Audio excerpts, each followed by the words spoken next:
ya solita la puede controlar, ¿no? Ujú. Tienes una foto, ¿no?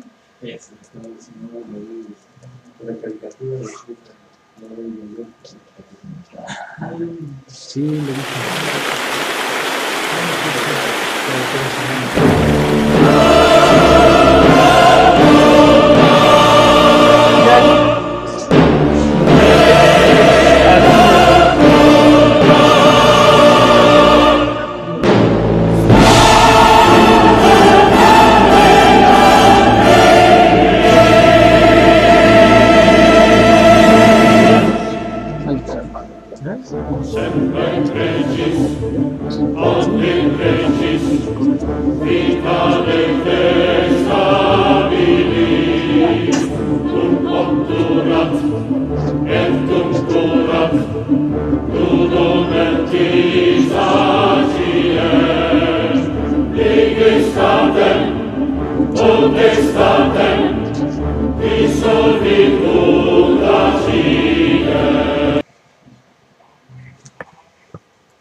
Buenas tardes, nuevamente los miércoles de la misa. Nos complace invitar al doctor Henry Quintela, un compañero, amigo de aquí del Hospital de Magdalena de las Salinas. Bienvenido, doctor. Pues es un placer contar con usted y sobre todo son temas que trascienden sobre todo en estos hospitales, porque en México se está haciendo mucha artroscopía y lo hemos visto más sobre todo en el paciente adulto, pero hablar sobre pacientes pediátricos debe de tomar un tema más relevante, porque bueno, pues ahí hay fisis, hay cosas que están en un proceso de crecimiento y desarrollo, sobre todo la plasticidad de las articulaciones. Entonces, para nosotros es un placer tenerlo con nosotros aquí en Ortopedia Mixta en el turno vespertino, para que nos pueda hablar sobre lo que es la artroscopía pediátrica, ¿no? Doctor, bienvenido y buenas tardes. Adelante. Bueno, buenas tardes, muchas gracias por la invitación. Gracias a Servicio de Ortopedia Mixta por la invitación a esta plática. Y como usted dice, tiene mucha razón, doctor. Lo que es la artroscopía, pues ha tenido un desarrollo a nivel de lo que es adulto, ¿no? La artroscopía, pues, es muy antigua. Ya había en 1806, Bossini empezaba a utilizar el cistoscopio para ver lo que había en la rodilla. Empezaba a ver lo que las articulaciones y darse un empuje a lo que era dentro de la articulación, ver qué pasaba. Y en 1918 vemos que ya se va elaborando ya temas más sobre lo que Takagi ya va hablando de lo que es el artroscopio, prácticamente para ver las articulaciones. En 1931, Filkelsen-Mayer y Burman son los que van a publicar el primer artículo sobre lo que es la artroscopía, sobre la artroscopía de rodilla, pero solo visualizando lo que es la artroscopía. En 1969, Watanabe da el gran avance. Hasta ese momento se habían creado varios artroscopios y él crea el artroscopio número 21, que denomina el artroscopio número 21, y es el que nos va a dar el primer atlas de artroscopía a nivel mundial. Es el que lanza prácticamente la artroscopía para el impulso, para ver lo que ocurre en las articulaciones y el tratamiento que nos puede otorgar el uso de la artroscopia. Watanabe, también dentro de pocos años, 6 años después, introduce lo que es el menisco discoide, y es que ahí inicia lo que es la artroscopía pediátrica. En los años 70 y 80 del anterior siglo establecieron que el valor de la artroscopía era muy alto, por lo que ya se empieza a ver instrumentos artroscópicos. Ya se empiezan a hacer las pinzas, ya se empiezan a elaborar series de materiales para lograr que la artroscopía ya sea un método no solo diagnóstico, sino también terapéutico. A partir de los años 90, la innovación de la fibra óptica es lo que nos da más realce, más avance. Antes era la visión directa prácticamente, pero la innovación de la fibra óptica pues hace que la cirugía artroscópica sea más sencilla. Actualmente pues contamos con modelos anatómicos, se puede hacer también prácticas en modelos cadavéricos. Los modelos anatómicos ya son muy similares a los humanos, entonces nos permite que la artroscopía avance mucho y cada día se esté implementando más y más instrumentación para el uso de la artroscopia. Yo tuve la suerte de estar en el servicio de artroscopía de acá del hospital hacerse ortopedia pediátrica, y por eso se pudo impulsar un poquito en lo que es la artroscopía en pediatría, obviamente tomando ciertas normas. La historia de la artroscopía pediátrica, pues Jung en 1889 es el primero en que nos va a decir que existe un problema en el menisco discoide en los niños, pero solo lo describe, ¿sí? Lo describe como una malformación que existe a nivel de la rodilla, que el niño produce dolor. Watanabe es el que pues, nos vuelve a dar un salto. En 1975 es el que hace la primera publicación sobre la presencia de un menisco discoide. Huikama es el que Mercury en 1981 ya hacen más artículos y hacen toda una revisión de lo que es el menisco discoide. Eso en parte de la historia, ¿no? Y avanzando, sabemos que la artroscopía es aquella que nos permite ver e inspeccionar la articulación. Y hay un proverbio que dice que antes, en la Sociedad de Artritis Reumatoide Americana, en uno de sus artículos publica, y esto es muy interesante, que la artroscopía es un milagro de todos los días y que se pone cada vez mejor. Y es una realidad. Cada día se está avanzando. Entonces nos permite avanzar también en lo que es el tratamiento por medio de la artroscopia. Las operaciones artroscópicas son realizadas en el grupo de edad pediátrica, constitutivamente el 5% de todas las artroscopias. Es muy poco, ¿sí? Pero es un gran avance en cuanto al tratamiento que podemos realizar a los niños y no esperar a que lleguen a adultos para hacer su tratamiento. Los niños, como los adultos, tenemos patologías que pueden implicar la rodilla, el hombro, generalmente. Podemos entrar con artroscopia a las caderas, tobillos, codo. Pero normalmente la rodilla y el hombro son los que más avance hemos tenido. Ahora muy bien, la rodilla. Empezamos con la rodilla. La etiología de la rodilla, normalmente todas las causas todos los tratamientos que puedo realizar a base de la artroscopia, su etiología es ya sea infecciosa, traumática, congénita o por enfermedades metabólicas. Vamos a ir explicando cada uno de ellos. Vamos a tomar 3 temas principales de los que vamos a hablar, de los que se hacen en rodilla más que todo. Porque hablar de toda la artroscopía que se puede hacer en niños es muy amplia, porque se pueden muchas patologías tratar a través de la artroscopía, tanto diagnóstica como terapéutica. Infecciones. Tenemos la artritis séptica. Vamos a definir que la artritis séptica es un proceso inflamatorio de una articulación debido a una infección por gérmenes piógenes, ¿sí? Que afecta articulaciones de tipo sinovial. La artroscopía en esto nos ha ayudado mucho. Antes teníamos que hacer artrotomías avanzadas para llegar hasta la articulación, hacer lavados quirúrgicos exhaustivos, pero se ha visto que con la artroscopía y dejando drenajes continuos podemos tener el mismo beneficio, ¿sí?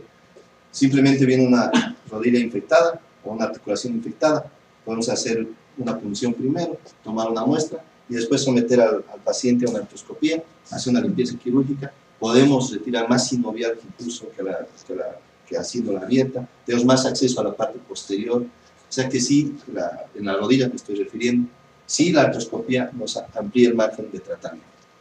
Pero este es solo un margen, ¿sí? Es un proceso agudo, no lo hacemos aquí en ortopedia, en traumatología no sé si lo hagan, pero realmente acá en ortopedia no lo hacemos, pero ya hacemos después de ligamentos, podemos hacer ligamentos artroscópicos, ya rodillas con secuelas de artritis séptica que han tenido. Muy bien. La más importante y que nos cabe ver es la patología traumática, debidas obviamente a actividades deportivas o contusiones o accidentes que puedan recibir los niños. Los niños obviamente son el margen de mayor accidente y contusión que pueda haber. Pero habrá que ver que ya la patología está cambiando. Ya en los niños podemos ver lesiones del ligamento cruzado anterior, lesiones del ligamento cruzado posterior, lesiones meniscales, la osteocondritis disecante, cuerpos libres interarticulares postraumáticos. Entonces realmente la patología en el niño está cambiando en cuanto a rodilla.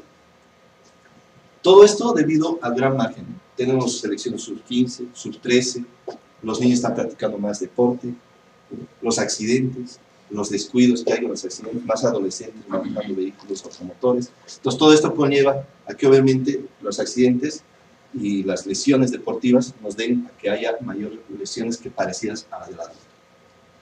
Vamos a hablar del ligamento cruzado anterior primero. Las lesiones del ligamento cruzado anterior antes eran solo referidas a los adultos, pacientes deportistas, pero ahora se ha visto que hay una gran cantidad de pacientes, niños. Ahorita no tengo fotos de niños, porque pues no son tan famosos todavía los niños como deportistas. Pero normalmente las lesiones del ligamento cruzado anterior las esperamos hasta la edad adulta para tratarlas. Ahora no, tenemos un margen de que podemos tratar y vamos a ver en qué margen estamos. Las lesiones del ligamento cruzado anterior pueden ser de acuerdo a la lesión. Todos estos son los mecanismos que pueden producir. Un impacto sobre la cara lateral de la rodilla o la cara medial del antepié. Un impacto sobre la cara medial también de la rodilla o cara lateral del antepié. Es una de las causas. Una hiperextensión con valgo y rotación interna de la rodilla es el mecanismo más común de lesión del ligamento cruzado anterior. Mecanismos de rotación sin contacto corporal, o sea, que solo rote, o mecanismos de desaceleración brusca. Todos estos mecanismos pueden llevar a una lesión del ligamento cruzado anterior. Ahora, ¿cuáles son las consecuencias? En todos, ya sea en el adulto o en los niños, todos nos van a dar una inestabilidad articular, alteraciones de la propiocepción, es decir, el individuo ya no siente o percibe su extremidad como la sentía, siente la sensación de la inestabilidad, alteraciones de la actividad muscular, se dice que existe el reflejo músculo-ligamentoso, es decir, que cuando hay ausencia de lo que es el ligamento cruzado por una ruptura de este, existe una alteración en lo que es la percepción del paciente y en la musculatura ya no ejerce la misma función, va perdiendo fuerza y entonces el paciente va teniendo alteraciones a nivel muscular. Por eso la alteración de la fuerza y la masa muscular. Hay alteraciones en el equilibrio, obviamente es como si le faltara un pivote. Alteraciones en la marcha por dolor, por limitación funcional. Y puede haber lesiones asociadas, siempre, casi en un 50% de lesiones asociadas con un ligamento cruzado anterior roto. Ahora más, si a estos niños, si se lesionan a los 12, 13 años, esperamos hasta que cumplan 18 años para operarlos, pero las lesiones asociadas serán mayores. ¿Cuáles son los síntomas? Como en cualquier patología del ligamento cruzado anterior en el adulto, una agonalgia, limitación funcional, edema y la sensación de inestabilidad. ¿Sí? Las formas de diagnosticarlas, como todas. Las pruebas más importantes, Lachman, cajón anterior. El ligamento cruzado anterior tiene una muy buena sensibilidad para el diagnóstico, más que toda la prueba de Lachman. Entonces, más que irnos a una resonancia magnética y ver algo que no existe, es mejor sentirlos, palparlos, y es lo que nos va a dar el diagnóstico. Ahora, hay algo importante dentro de lo que es el ligamento cruzado anterior en los niños. Esto. Ya sea, hay que clasificar a los niños en sus edades de acuerdo a su crecimiento y a la afectación que puede tener un tratamiento a esa edad. Tenemos que ver que podemos comparar la edad media, o sea, el estado de madurez fisiológica y el crecimiento restante que va a tener el individuo. Es decir, si tenemos pacientes preadolescentes, hasta los 12 años de edad, con un Tanner 1 de estado de madurez fisiológica, su crecimiento restante es de 7 centímetros, posiblemente de ese miembro pélvico. ¿Sí? Entonces, de que lesionemos las fisis, hay un alto riesgo. Entonces, estos pacientes hasta los 12 años, todavía es moderado o muy, habrá que pensar mucho en hacerse un tratamiento quirúrgico para el ligamento cruzado anterior.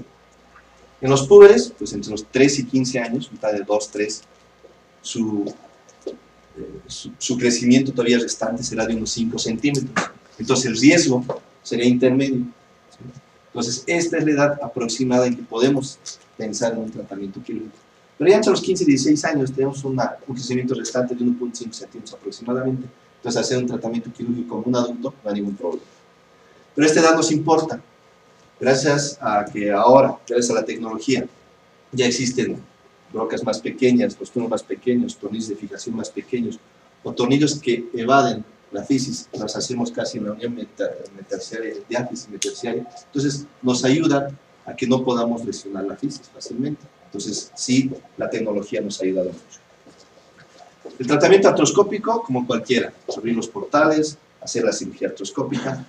Normalmente en los niños lo que estamos haciendo es tomar injertos de ligamento para plastilla T4, es decir, tomamos de los músculos de los tenosis tibiales para hacer la plastilla. ¿Por qué? Porque el aparato extensor en ellos es todavía muy importante, está en la etapa de desarrollo. No podemos aún afectar al aparato extensor en su etapa de crecimiento. Entonces, tratamos de hacer de isquiotibiales para poder hacer el tratamiento. Ahora, muy bien, el tratamiento artroscópico es como cualquiera. Primero hay que diagnosticar, ¿no? Los muñones de un ligamento cruzado anterior, este ligamento cruzado posterior. Primero habrá que hacer una buena escleroplastía. Lo más importante en ellos es limpiar muy bien la zona de lo que es la escotadura para tener un acceso directo a lo que son las inserciones del ligamento cruzado anterior. Es muy importante dentro de la propiocepción estar en el sitio exacto donde vamos a poner el ligamento cruzado anterior. La parte técnica quirúrgica pues ya abarca al cirujano, al artroscopista, y se tiene que tratar como un adulto. Las guías que tenemos son habituales de acuerdo a las angulaciones que queramos lograr. Entonces, el sitio isométrico para la colocación o la perforación para la colocación, para el pase del injerto, pues se puede muy fácil realizar con los nuevos instrumentos que hay. Esta fase son las perforaciones que tenemos que hacer, ¿sí? Tibial. Es muy importante el área de debilidación dentro de lo que es la escotadura. Los niños tienen un poder de crecimiento muy grande.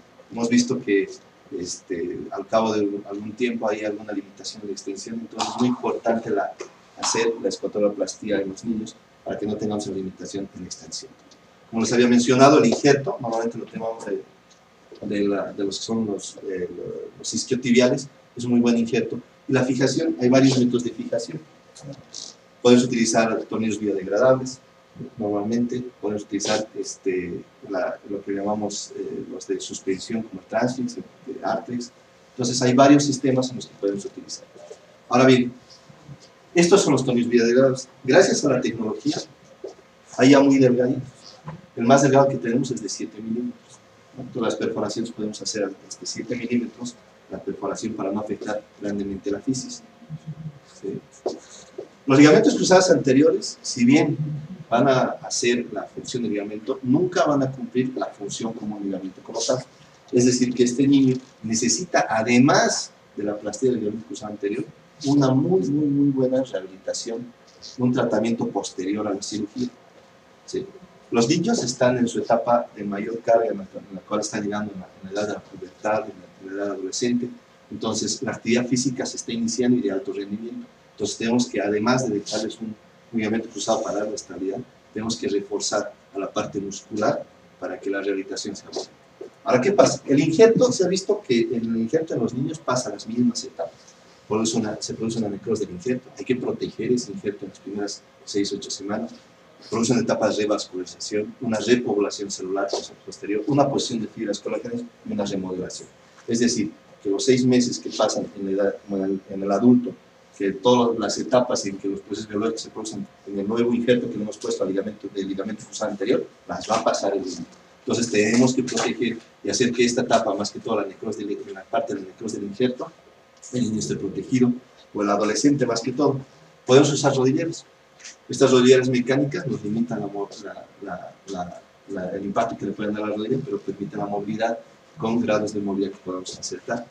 Normalmente, acá tenemos un programa de rehabilitación rápida, no ha sido muy eficaz. El niño sale apoyando con apoyo parcial, pero el adolescente más que todo con apoyo parcial y con el uso de muletas.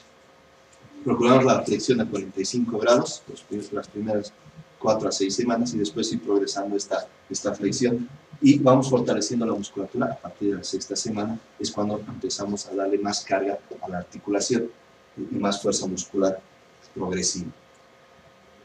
Actualmente tenemos un niño operado de 4 meses, arquero de unos equipos de acá del Distrito Federal, el entrenamiento. Ya en 2 meses ya se está autorizando a ingresar, tiene movilidad completa, flexibilidad completa. No tengo el video, pero realmente le hemos devuelto la vida. Tiene 14 años, está entrenando y él se siente que ha vuelto a la vida. Entonces, realmente con la cirugía artroscópica en el ligamento cruzado anterior se tenía mucho miedo sobre lesión a la fisis. Se ha visto que si se toman las precauciones necesarias, el ligamento cruzado anterior se puede hacer un tratamiento con bastante éxito, al igual que en un adulto. Ahora, muy bien. Dentro de otras tenemos las lesiones del ligamento cruzado posterior.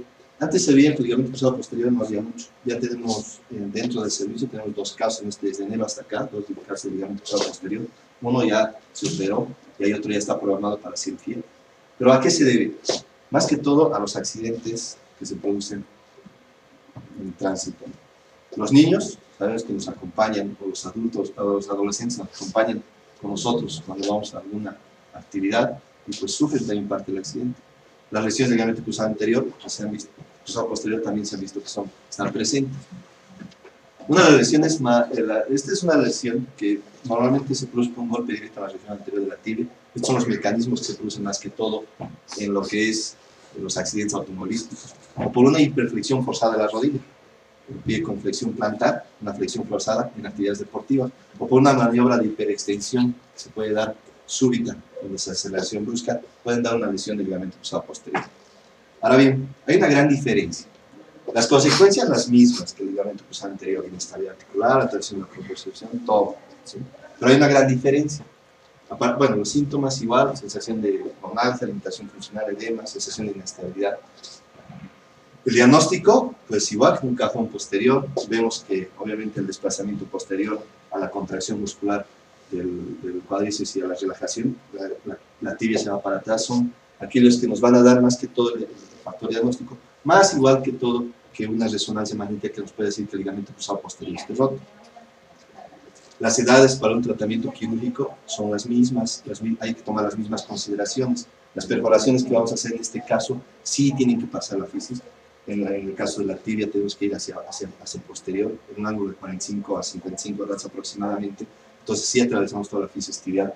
En el caso del femoral, la inserción del injerto, pues sí realmente afectamos porque es la fisis, prácticamente entramos en la fisis, en la región lateral del cóndilo femoral, entonces sí afectamos a la fisis. Entonces sí hay que tomar muy en cuenta todos los factores que puedan producir una lesión y la etapa de crecimiento que podemos afectar con la perforación. Pero esto hay que clasificarlo. La clasificación del ligamento cruzado posterior, la lesión, perdón, es de acuerdo al tope que nos va a presentar y al desplazamiento que va a tener. Se ha visto que en los niños, en los trabajos que se han hecho, los topes entre un grado 1 y grado 2, es decir, de topes de 1 a 6 a 10 milímetros, todavía pueden recibir un tratamiento conservador con gran fortalecimiento muscular. No hay necesidad de hacer tratamiento quirúrgico. En el adulto ya topes de 6 a 10 milímetros ya está considerando hacer un tratamiento quirúrgico, porque obviamente la repercusión a nivel de lo que es la artrosis posterior a la lesión del ligamento cruzado posterior son mayores. El grado 3, ya es una indicación quirúrgica mayor a 10 milímetros de desplazamiento de la que es la relación tibio-femoral en el cajón posterior, pues ya es una indicación de un tratamiento quirúrgico. La artroscopía, pues es el avance. La parte quirúrgica, más que todo en lo que es el ligamento cruzado posterior, la dificultad técnica se da en base a las estructuras, más que todo nerviosas, las estructuras vasculares que tenemos en el hueco popliteo. Hay que hacerlo con mucho cuidado. Los avances en lo que es las guías que tenemos pues nos permiten variar la graduación y no entrar en un ángulo muy agudo hacia las estructuras del hueco popliteo, pero siempre protegiendo y tomando las precauciones necesarias. La cirugía del ligamento cruzado posterior puede ser un éxito. Los injertos que tomamos, igual isquiotibiales, igual que en el adulto, para más que todo porque al hacer un acodamiento, pasar todo lo que es el injerto por todo lo que es la tibia, regresar y volver a insertarlo en el fémur, nos da cierta dificultad. Entonces, los injertos de isquiotibial son la de primera elección. ¿Sí? Al igual, es más difícil la cirugía, aquí es un desviamiento exhaustivo, teniendo más que todo, si el ligamento cruzado anterior está íntegro, pues la patología se nos hace más difícil el tratamiento quirúrgico, pero no es nada difícil, podemos hacer más abordajes, podemos hacer abordajes medianos posteriores para ingresar por la parte posterior, tener más un ángulo de seguridad que nos permita pues, hacer un tratamiento quirúrgico gradual. Las perforaciones, pues esta es lo que decía, es la perforación femoral, prácticamente ingresamos por la fisis femoral, entonces hay que tener mucho cuidado en que la edad en que vamos a hacer el tratamiento quirúrgico del cruzado posterior, siempre ya sea en la edad adolescente para evitar mayor lesión de la fisis y el área de crecimiento.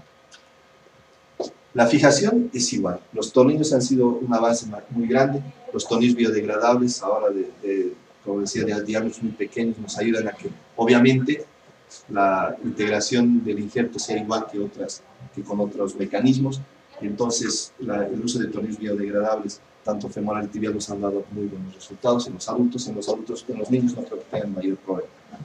¿Qué pasa con los procesos biológicos? Se ha visto que tanto el cruzado anterior como posterior tienen los mismos procesos biológicos, hay que precautelar la fisioterapia posterior al tratamiento quirúrgico, es muy importante, hay que seguir fortaleciendo musculatura, lo mismo que el ligamento cruzado anterior, hay que cuidar mucho el ligamento cruzado posterior, pese a que la propiocepción se reanuda muy rápido porque el ligamento cruzado anterior es el que mayor propiocepción nos da en la articulación, pero de todos modos hay que proteger, no dejar que el niño o el adolescente ingrese a la actividad deportiva muy pronto. ¿Sí? Vamos a hablar de algo que es algo, una de las patologías congénitas, el menisco discoide. Ya se ha hablado mucho del menisco discoide, se han hecho tratamientos, ha habido mucha divergencia en lo que ha sido primero el diagnóstico, ver la causa de lo que es el menisco discoide. El menisco discoide es una de las patologías más frecuentes que vemos en la ortopedia pediátrica, pero no todas las meniscos discoides son quirúrgicos, eso hay que tener en cuenta. Realmente el menisco discoide, la extensión del menisco es un menisco que tiene una forma de fastidio disco, en vez de la forma semilunar habitual que tiene. ¿Sí? Afecta más que todo al menisco externo. Ocasionalmente, excepcionalmente, se ha visto que existen, el menisco interno esté afectado. ¿Sí? Puede ser bilateral, es decir, afectar a las dos rodillas. Ahora, muy bien. Small en 1948 habla de una alteración del proceso normal de la reabsorción fetal en la placa meniscal, es decir, se creía que el menisco, todos los meniscos eran redondos y que se iba reabsorbiendo, pero había una falla, y que por eso el menisco discoide se quedaba ahí permanente y no había esa reabsorción en la parte central. Kaplan hace estudios posteriores en 1957 y lo asocia más bien a inserciones anormales de los ligamentos meniscos femorales, en el de Brisbane y Humphrey, y es así que se cree más en esta teoría a partir de Kaplan en 1957. Ahora, muy bien, Watanabe fue el primero en describirlo, y es el que hasta ahorita se sigue recibiendo. Jung fue el primero en describir, Watanabe en hacer el Atlas, y Friedrich Haga hacer la primera revisión bibliográfica. Small es el que primero saca la primera clasificación, lo clasifica en primitivo, en intermedio. El primitivo es que, primitivo porque, como decíamos, que el menisco discoide no se había reabsorbido en la parte central, era primitivo, es decir, que contenía toda la forma. El menisco intermedio que se había absorbido parcialmente, y el tercero infantil, que era muy móvil, como de un niño, por lo que llamaba infantil. Pero Watanabe y sus colaboradores en 1979 lo dividen mejor en completo, incompleto e hipermóvil tipo Wisberg. ¿Por qué tipo Wisberg? Porque este menisco está inserto solo a nivel del ligamento de Wisberg, entonces tiene mucha movilidad y toda la parte que es la parte articular lateral no está insertada, es por eso que es muy móvil y por eso esa clasificación. Es la clasificación más útil para poder describir y hacer un tratamiento quirúrgico. ¿Qué pasa con el menisco discoide? El menisco discoide produce muchas alteraciones, puede producir bloqueos, ruidos o chasquidos en los niños, generalmente entre los 15 y 20 grados de extensión, sensación de inestabilidad, puede producir procesos inflamatorios que nos pueden dar derrames articulares manifiestos, puede dar limitación de extensión de la rodilla, por eso que se puede confundir con un problema patelofemoral en muchas ocasiones. Y con el tiempo, por el dolor, la limitación funcional, el proceso inflamatorio, produce una atrofia del cuádriceps progresiva. ¿Sí? Ahora bien, no porque exista un menisco discoide es quirúrgico, habrá que considerar que la función del menisco es muy importante. ¿Por qué? Porque aumenta la superficie de carga primero. ¿Sí? Es la primera función. Es uno de los estabilizadores de la rotación dentro de la rodilla. Disminuye la carga medial sobre todo en un 50% y la lateral en un 70%. Es decir, que el menisco cumple una función muy importante. Entonces, quitar un pedazo o reseccionar el menisco realmente es hacer un trauma a la rodilla. Entonces, realmente el tratamiento quirúrgico tiene que estar bien indicado. No todos los meniscos discoides son quirúrgicos. Si el menisco discoide va empezando a dar sintomatología, hay que tratarlo, primero revisarlo, tratarlo con fisioterapia, ver si mejora. Si no mejora, tenemos que estudiarlo. Ahora bien, radiográficamente se han visto muchos estudios que pueden dar problemas, algunas alteraciones a nivel de radiografías. Pueden dar primero aumento del espacio articular, obviamente en la parte lateral aumenta, porque ocupa más espacio, ¿no? Eso es un efecto mecánico. Hay un aplanamiento del cóndilo lateral progresivo en relación al cóndilo medial, una hipoplasia de la espina tibial lateral, sí, va inclinando la superficie tibial de la meseta tibial, y hay una aparente elevación de la cabeza del peroné, pero en realidad es el aplanamiento de la meseta tibial la que va produciendo ese efecto visual de lo que es radiográficamente. Obviamente, dentro de lo que es el diagnóstico, la resonancia magnética en este caso sí nos es muy útil. Nos puede diagnosticar un menisco que está engrosado, ocupa mucho espacio.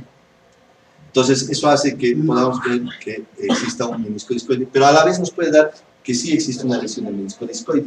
El menisco discoide, al ocupar tanto espacio por actividades físicas normales del niño, puede llegar a lesionar, ¿sí? Entonces, no es como un menisco normal. En los efectos sabemos que el menisco, dentro de lo que es su normalidad, tiene un efecto se mueve cuando el fémur, el cóndilo femoral se mueve sobre la meseta tibial, tiene el mismo movimiento de traslación, tanto en flexión y extensión, y hacia adelante o hacia atrás. El menisco discoide, en caso de que tenga mucha movilidad, su movimiento está alterado, entonces es atrapado por estas dos superficies y es como es como puede lesionarse.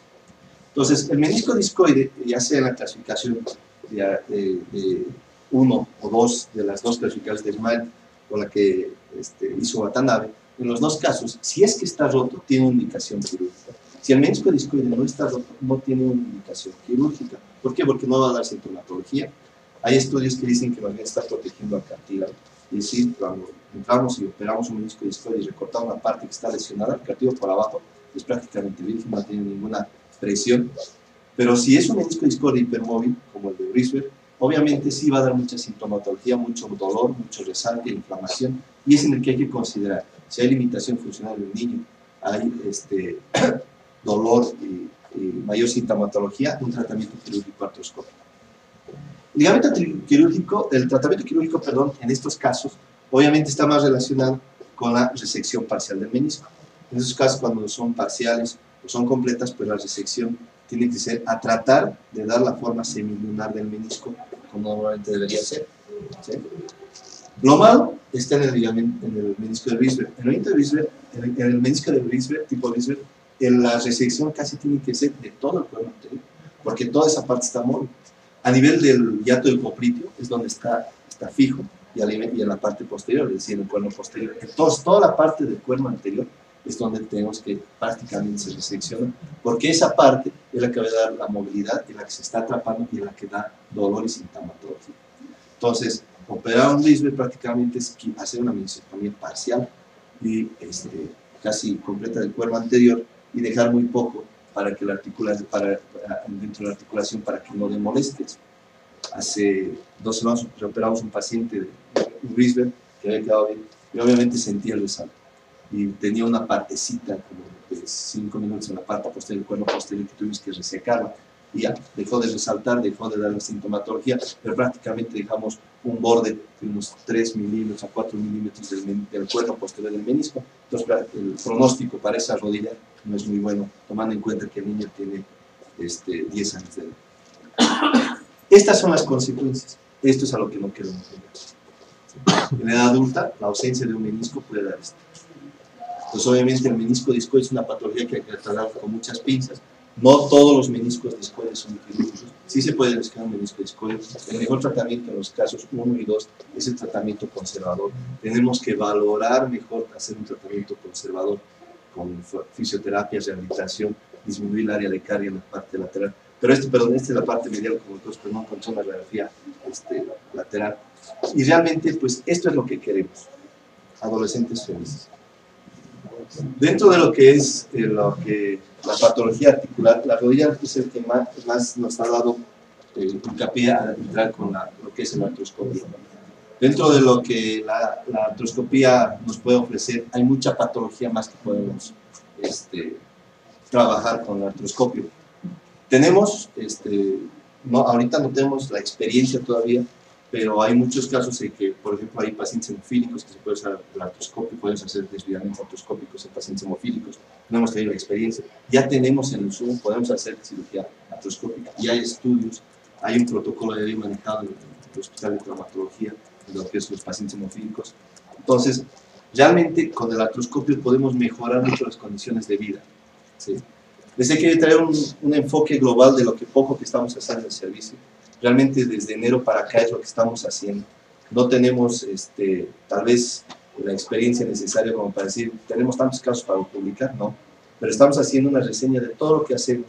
Y lo poco que estamos haciendo ha mejorado mucho la calidad y eficiencia en el tratamiento de los niños. que antes esperábamos a que se vayan a la edad adulta, esperábamos que empezaran un tratamiento artroscópico como adultos, pero vemos que realmente con el artroscopio y en los niños podemos mejorar mucho el pronóstico para esas articulaciones. ¿Alguna pregunta? ¿De qué edad fueron los pacientes que ya tienen operados? Bueno, ¿De qué edad? los meniscos discoides se están diagnosticando desde los 8 hasta la edad adolescente, ya sea ya la sintomatología, ya estamos operando. Los ligamentos cruzados anteriores tenemos la experiencia, ya hemos operado en más jóvenes, joven de 14 años, hemos operado 16, 17 años, y mañana precisamente vamos a hacer un cruzado anterior de un niño de 16 años. ¿Sí? Entonces, la incidencia, pues realmente estamos tomando en que a partir de entre los 13 y 15 años sea la edad más baja que podamos utilizar para hacer un ligamento cruzado anterior. ¿Sí? Ideal es que a partir de los 16 años sea la etapa para que podamos hacer una plastía de ligamento cruzado anterior. En los pacientes que mencionaba Lisbeth, no se podría utilizar algún tipo de anclaje para estabilizar el cuerno anterior del menisco. Lo que pasa es que la desinserción del menisco discoide en toda la parte anterior es muy amplia. ¿Sí? Es mucha inestabilidad. Tenemos que debilitar y prácticamente toda la inserción de la cápsula articular en la parte anterior y del cuerpo del menisco está ausente. Es un menisco que no tiene menisco. Habría que debilitar y fijar el menisco, pero las posibilidades de que se fije como tal no es como una lesión del menisco en el área roja, ¿no? ¿Por qué? Porque teníamos que fijar a la cápsula articular, perderíamos parte de la movilidad de traslación del menisco, entonces no sería un tratamiento efectivo. Y realmente, pues en el Brisbane, lo que se habla es que la resección tiene que ser hasta donde se pueda y tratar de no quitar, y menos entrarse a lo que es el hiato del popliteo, porque ahí queda mayor inestabilidad todavía, porque es la única zona de inserción alrededor del hiato del popliteo en el ligamento del Brisbane. ¿Sí? Pero tratar de insertarlo perdemos mucha movilidad del menisco. A estos pacientes igual, como les enseñó la imagen de los que va a llegar a una artrosis tarde o temprano, se ha estado ahorita pues, evolucionando ya en lo que es los injertos de menisco. ¿A qué edad ya se podría empezar a hacer esto? Pero los injertos solo se han descrito en adultos. Ahorita no hay injertos que yo haya visto que se hayan descrito en niños adolescentes. Pediátricos no he visto. Realmente los injertos, se ha visto que los injertos de meniscos en la edad adulta están dando buen resultado. ¿Sí? Más que todo en pacientes de alto rendimiento en deporte están dando buen resultado. Entonces habría que esperar hasta la edad adulta para evitar que obviamente una lesión, capaz prácticamente una disectomía total del menisco lateral, pueda dar patología posterior. En pacientes de alto rendimiento habría que pensar. Obviamente aquí en la unidad todavía no contamos con el recurso para hacerlo, ni las normas oficiales para hacer ni en adultos para hacer un trasplante de menisco, pero yo tengo entendido que en adultos obviamente sí se hace, no tiene buen éxito, pero obviamente habría que pensar que pase el niño a la edad adulta. La cosa es resolverle ahora, el momento, el dolor, la limitación funcional, y eso es a lo que vamos, tratamos de hacer el tratamiento. Lo que pasa es que nos llega mucho diagnóstico de menisco discoide. Sí. Y como ahora hay el avance de la artroscopía, todos quieren que lo resolvamos con el artroscopio, pero no es así.